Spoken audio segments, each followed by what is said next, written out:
The peacefulness of the countryside. Few distractions and life is simple. China Videon and her daughters found security here. They moved to the mid-state from Florida to get away from crime. I wanted to bring the girls to a place that was, quiet.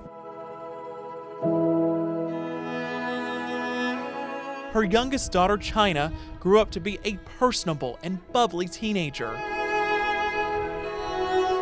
I think she was very kind and caring.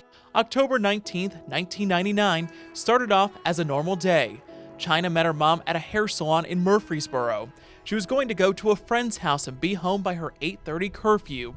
The 16-year-old never came home. And mother's intuition kicked in. When I pulled up in the driveway, I think it was 10 to 8,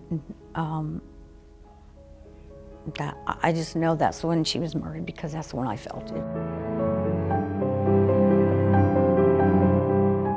Possible sightings of the Riverdale High student were reported, but none panned out. It started as a missing person case. Before the days of social media, the Rutherford County Sheriff's Office relied on flyers like this one.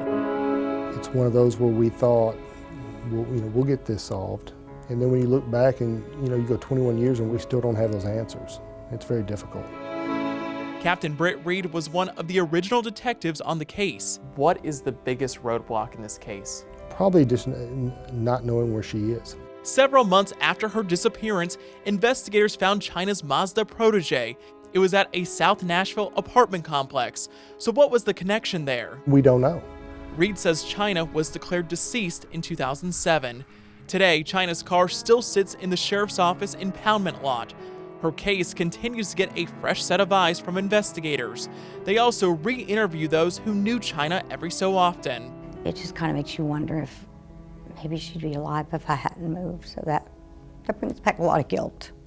The hardest part for Videon is not having closure more than 2 decades later. What is your message to the person who caused harm to your daughter? I just wish they would just come forward and confess and think about, what if they had a child and it happened to them? For investigators, they haven't given up. They've made it their mission to get justice for China and her family. Until then, China's mother waits for that day to come. You don't ever want to lose hope.